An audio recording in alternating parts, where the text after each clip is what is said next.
Black Hat Methods.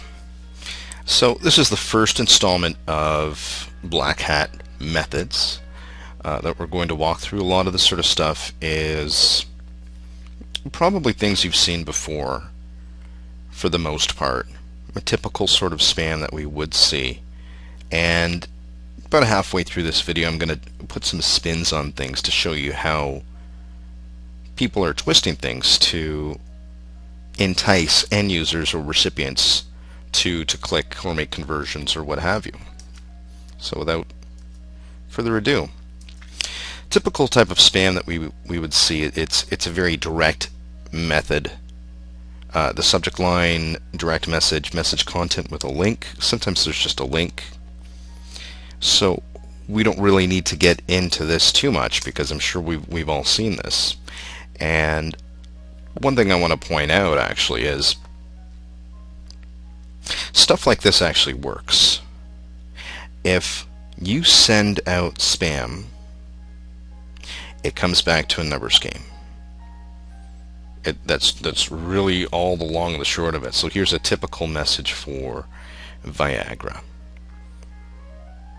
There's nothing to entice the user. There's no motivation. There's no psychological techniques. This is a very stripped down, zero. Purchase Viagra today. Bestsellers. How many times have we heard bestsellers as a catchphrase for sale for anything, right? And they've got some prices here. I don't know what the price of Viagra goes for. Maybe they are good prices or not. I have no idea. But the long and the short of it is, this does work. This is 90% of the garbage you receive. Anybody receives is spam. It's just direct. No psychological techniques, no targeted niche, nothing. And that's why it comes back to being a numbers game, because the more an individual or company, entity is able to send out in terms of spam, the more conversions, click-throughs, traffic they're going to receive. I see a lot of this stuff as well. So we've got SEO and web design development. Hi, I'm Sophia, business developer, surfing through your sites, yada yada yada. This is spam. There is no opt-out mechanism. If it's not CAN spam compliant, it's spam. Oftentimes too, what they'll do is give you this proposition. In this case here we've got, do let me know if you're interested, I'll be happy to share past work details. So it's sort of a nice message, and this sort of thing works as well. It's a bit more broader in the sense of approaching an audience. I mean, if you're targeting any sort of small business, people develop websites on their own, and they touch on things like PPC or SEO. They don't really know a lot about it, but they know that they understand the concept that ranking in Google is a good thing. It's going to develop more traffic. An email message like this is more likely to convert, in my opinion. Interestingly, what some of these spammers do is provide a disclaimer at the bottom. Now, the reason that this one still constitutes spam is because there is no mailing address associated with this message. So they've got a nice little catchphrase here: disclaimer, the CAN Spam Act of 2003 establishes required for those yada yada yada that violate the guidelines. And what this sort of does is it gives people the impression or illusion that, oh well, I can simply click on Steven@webcrafts.info and opt out directly. And most people do. And a lot of times, more than not, assuming you've gone through a decent suppression list to avoid spam traps to begin with, instead of people complaining, they will simply opt out, and hopefully Steven will respect the opt-out.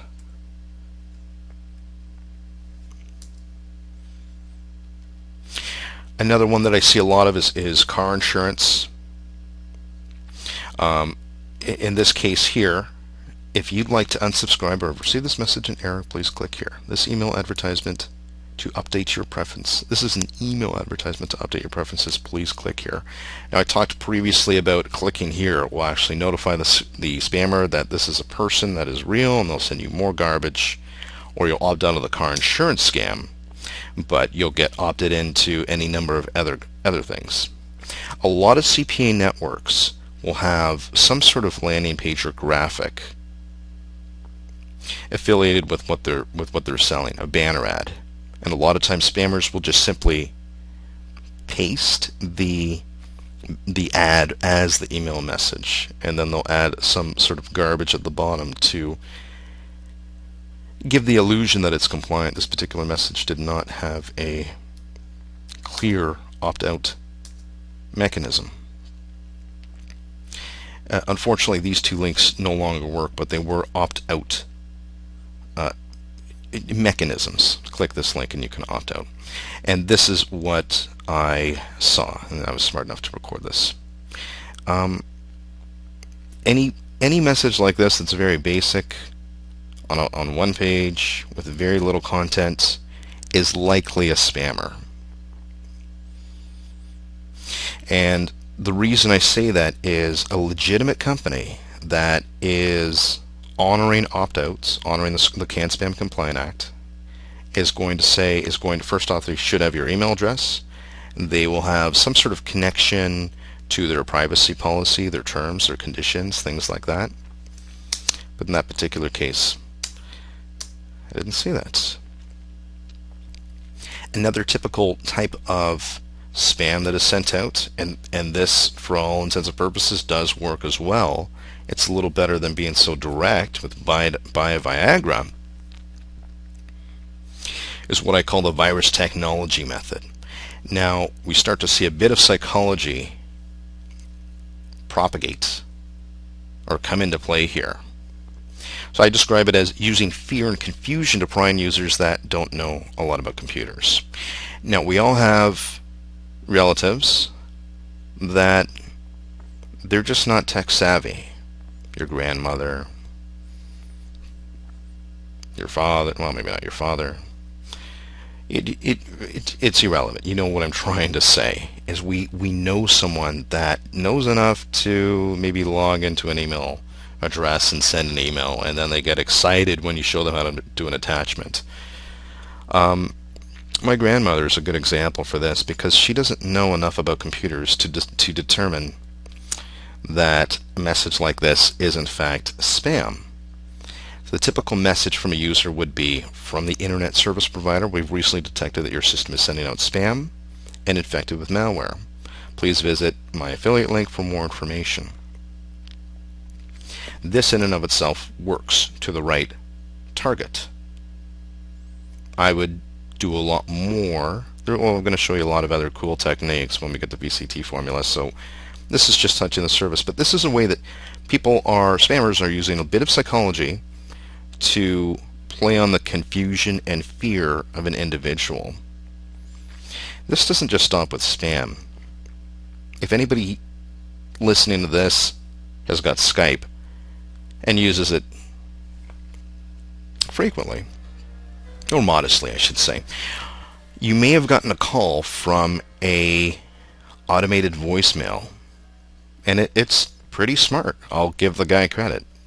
They give the illusion that you need some sort of update. I can't remember if it was an update or if it was a virus or something to do with the internet connection, because during this pre-recorded message, the voice of the individual actually gargled, or as Johnny would say, sounding underwater, because that's what happens with my service provider here. I sound like I'm underwater sometimes, to give the illusion that the internet connection is poor, which some people play on and think, well, something is going on, I've got to go to such and such site and pay the 29 bucks. Excuse me. This is also the case with malware. Some people receive malware. I used to fix computers back in the day. That's how I really started into this 10 years ago.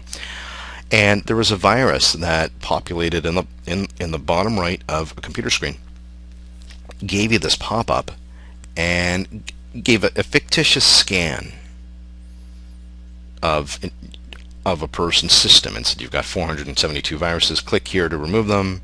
You click there, it says, well, you've got to pay the $29. And I've had, customers 10 years ago that actually paid the 29 bucks or whatever it was to have it removed, only for the virus still to be there. There are software solutions for associated with CPA affiliate marketing companies.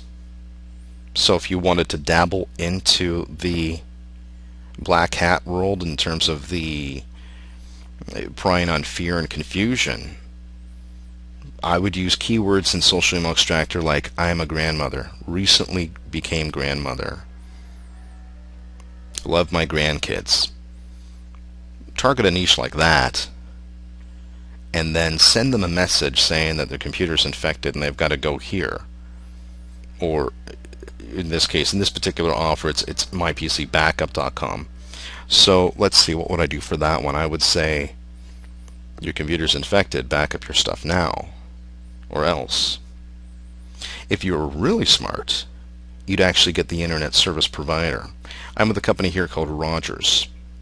And Rogers, if somebody sent me an email and I was 73 and didn't know a lot about computers and said, hi from Rogers, you need to back up your information now because we've detected a virus within your network. You have to back up your pictures and whatever. Go here and do it. Then you're more likely to get conversions as opposed to the more direct method that a lot of spammers do.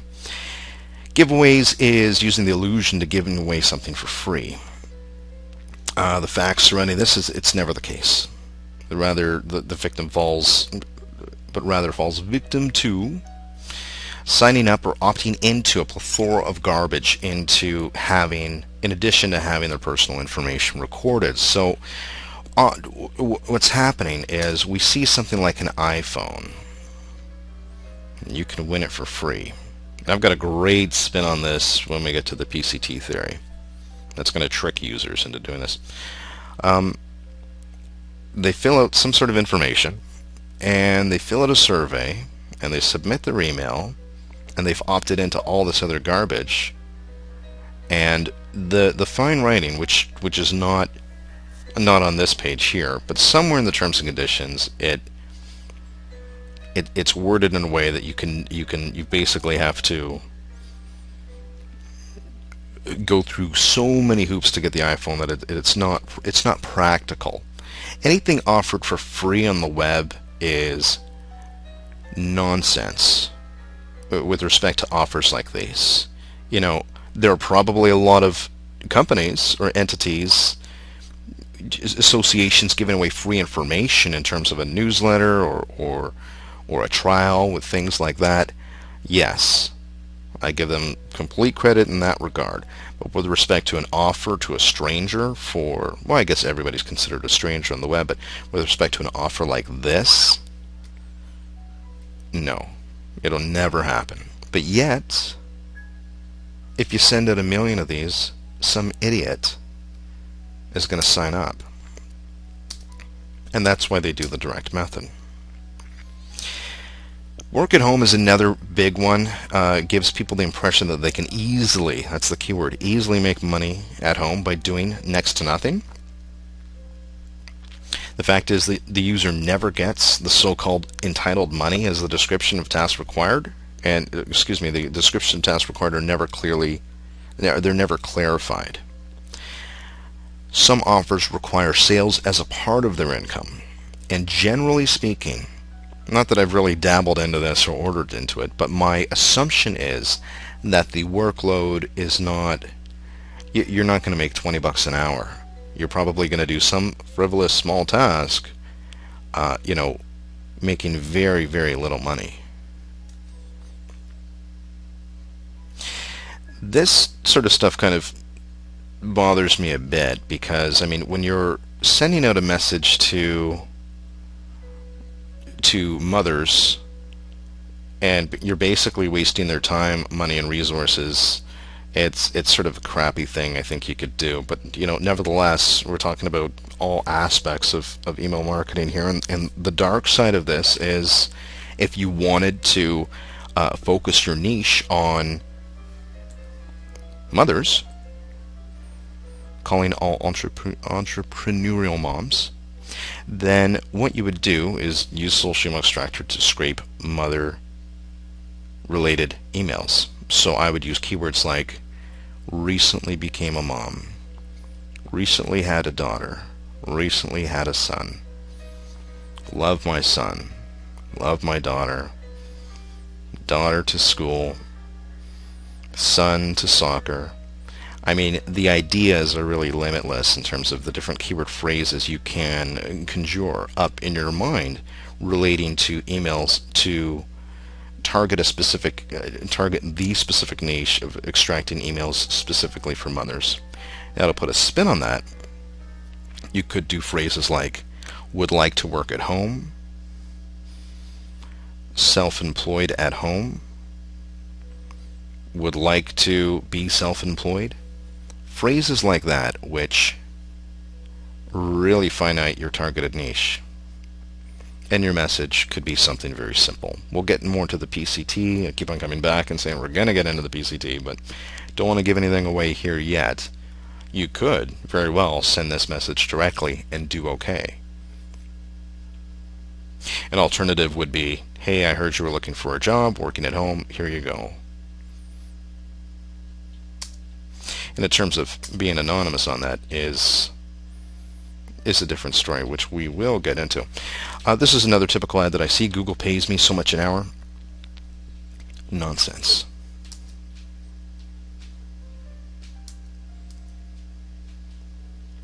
We also see a lot of things like gaming, mortgages, business opportunities. Dating is huge. Health, miracle cures is huge, or weight loss as well.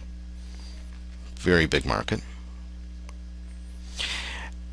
Now we're going to dabble into some darker stuff. Speaking of dating being big, this is one typical black hat method that is, it's not obsolete, it's still out there, and there's still a lot of victims being victimized. There's a lot of people being victimized by this method on a daily basis, I'm sure. So the way that this particular method works is that you would start an online relationship which ends when you have a dramatic incident in which you need money. So the way that typical spammers find these people is through online mediums like Plenty of Fish. That's the only one I know. A Lava Life, I suppose, would be another one. You could even use Craigslist ad personals. My recommendation is, if you post anything like that on any of those sites, don't go right for the sex. Look timid, shy, and green, we'll say. Generally doesn't start off as an email, but leads to email conversations. Use social sites to create fictitious relationships. And that was the other thing too I didn't mention, is you could create a Facebook page, gather a bunch of different friends or add-on friends, and add some photos of somebody else, obviously, to give the illusion that you're a real person.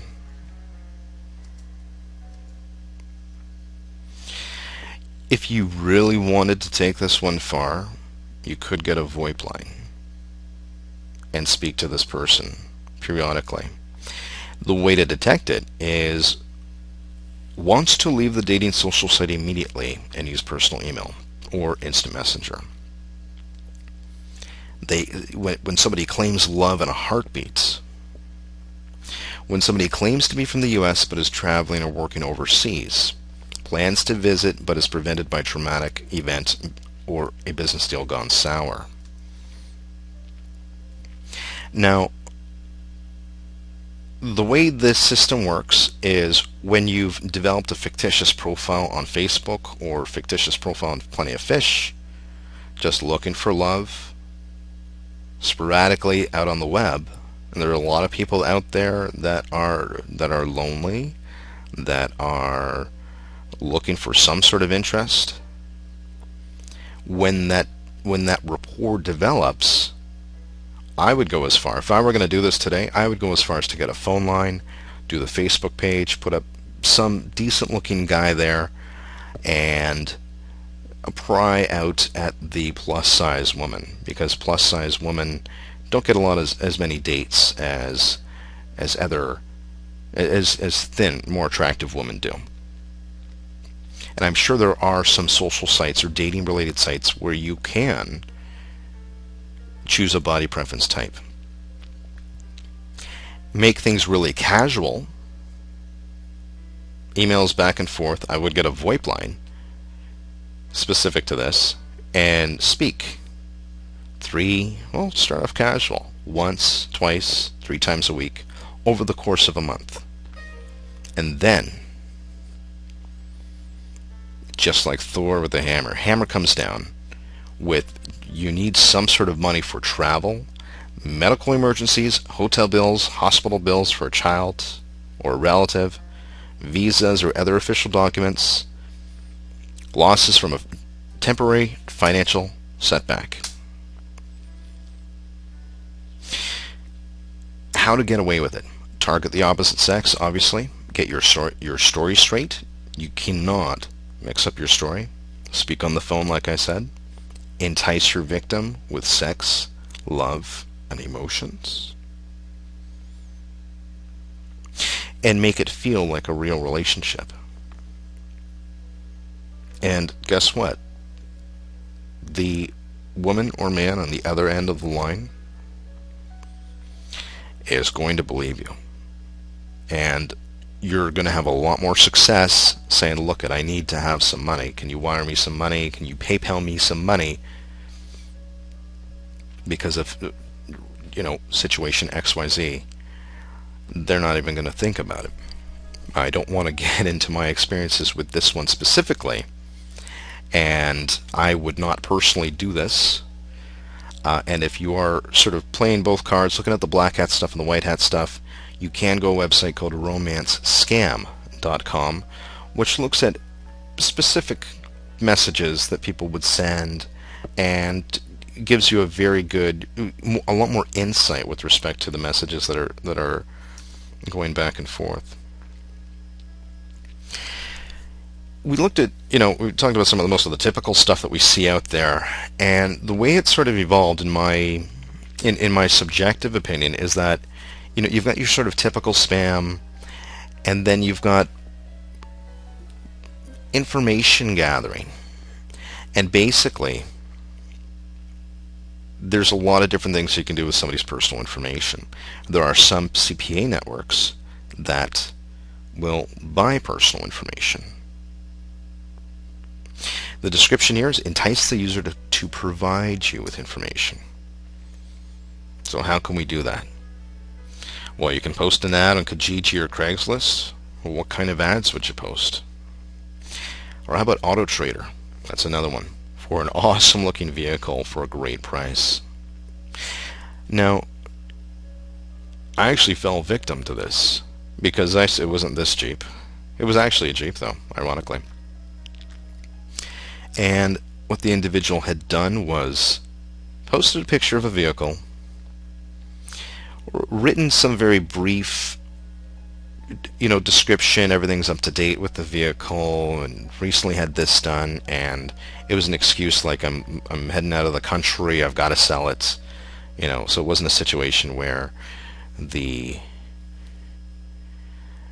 reason for selling or getting rid of the vehicle was because you bought another car, or you know what I mean. If you're leaving the country, you have to sell the vehicle, so you're like, wow, you're more inclined to think that there's nothing wrong with the vehicle if the person is giving it up for a reason that's not relating to. You understand what I'm trying to say.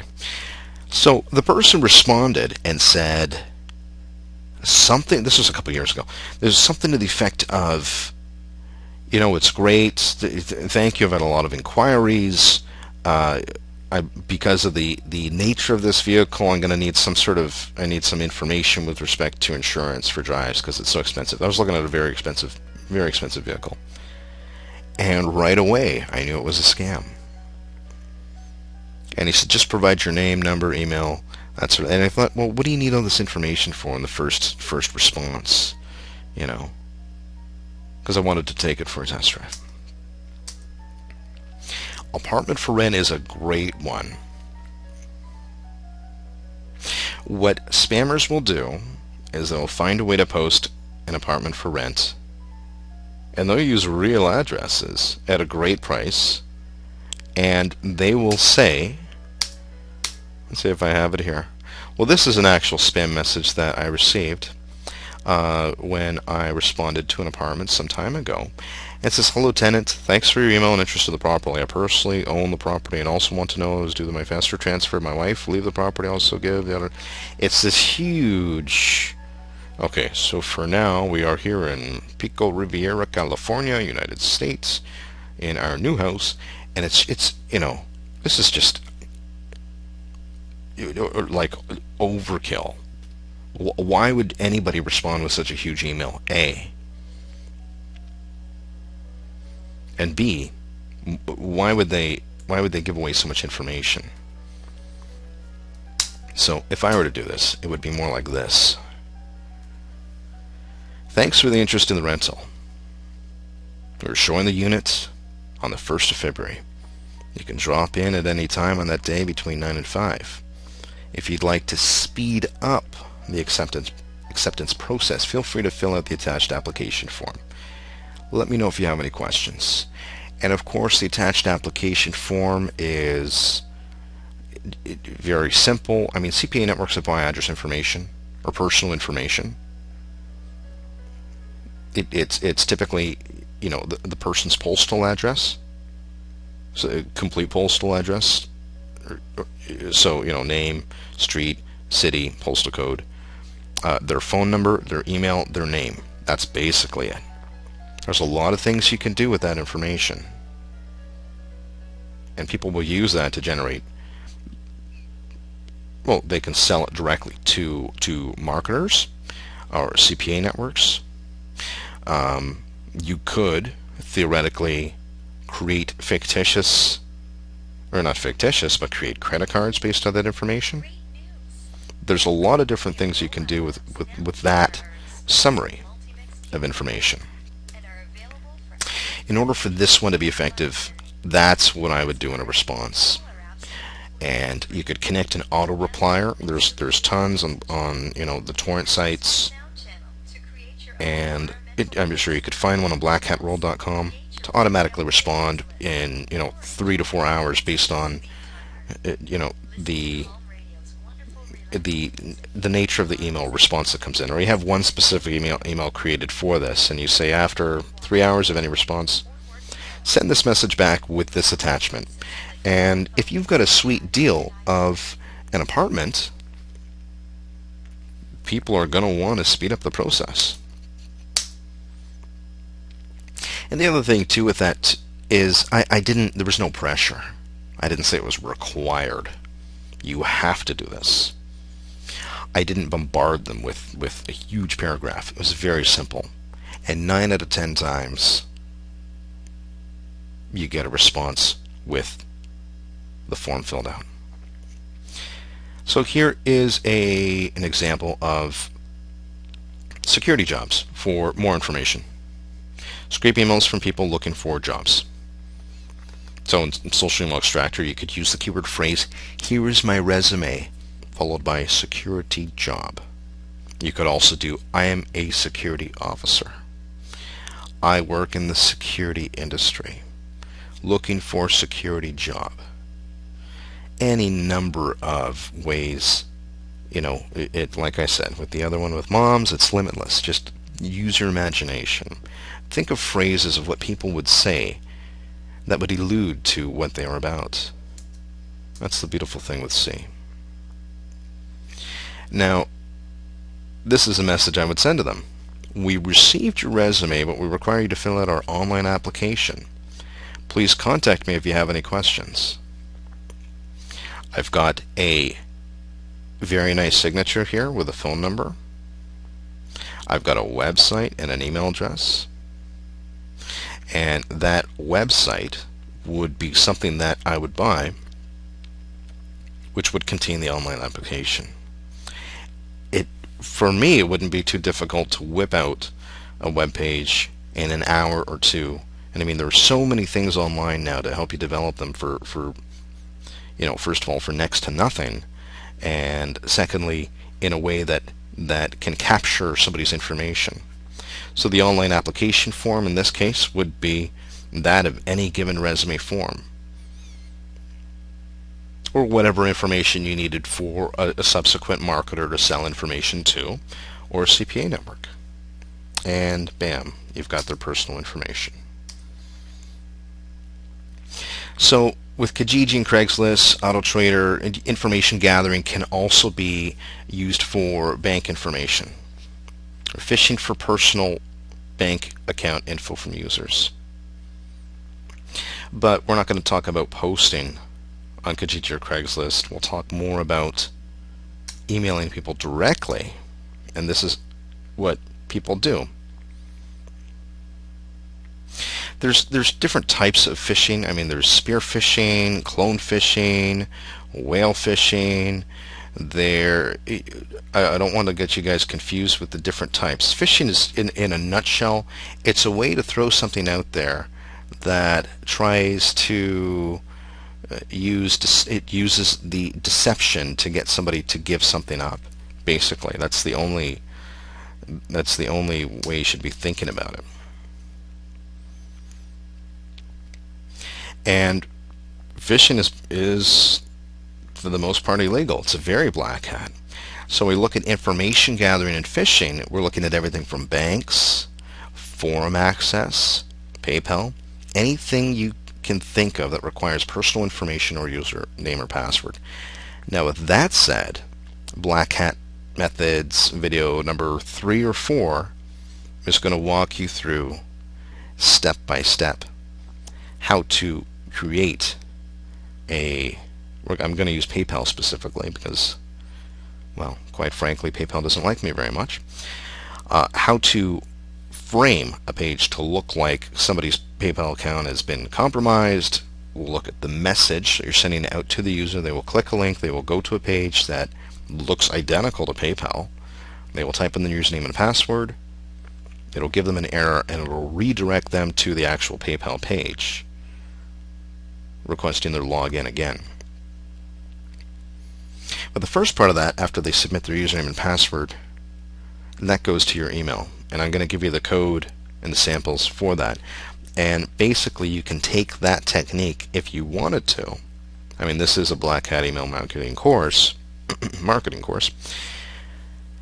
and replicate the formula for any bank institution, any forum, or anything else you can think of that requires a username and password.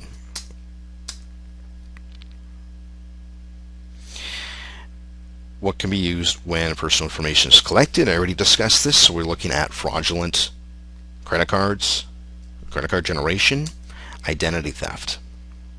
This is a typical message that, well, not a typical, I'm sure there's lots of different variations of it that you would see for somebody that's phishing for bank account information. Dear client of Regions Banks, technical services of Regions Banks are carrying out a planned software upgrade. We earnestly ask you to visit the following link to start a procedure of confirmation on customers' data. To get started, click here in the instruction, ... Now, if you had the right bank that correlated with the user, something like this could work. If you had a nice logo at the top, if you had a domain, it doesn't have to be the actual domain. We'll talk about subdomains and given the illusion that it's the right domain in a subsequent video, then phishing would work. Here is one for AOL. And I'll zoom in so you guys can read it, and I will read part of it. This is your official notification that the services listed below will be suspended if your profile is not verified immediately. So they're sort of playing on the fear fear psychological aspect. Something bad is gonna your account's gonna get terminated, and it gives you clear instructions on what to do with a date, and of course some sort of bogus signature here from Eric.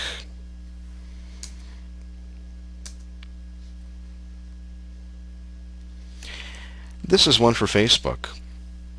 Now with the PayPal version that I'm going to literally walk through step by step and show you guys how to do,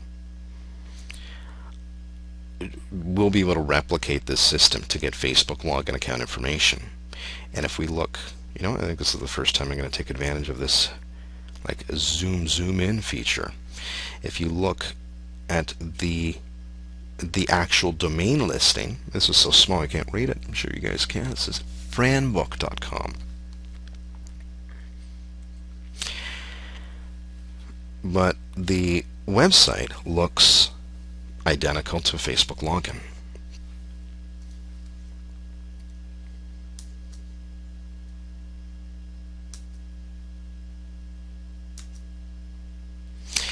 PayPal. This is basically the page that I'm going to be replicating.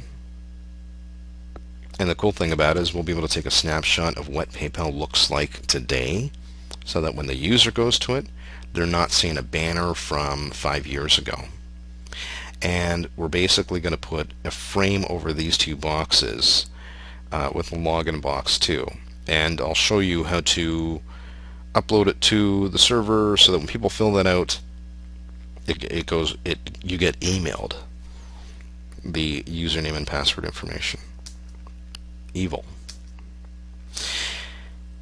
Phishing tactics targets users' emotion rather than logic. We're looking at things like upgrades, required, these sort of terms, limited, hacked security, these sorts of things. At least that's what the smarter phishing tactics do. Know your audience. And this comes back to having a targeted niche. If we're sending out an entrepreneurial workshop seminar for moms, target it to mothers. If you're sending out a phishing email to acquire PayPal information from individuals, make sure you have a list of emails from PayPal users.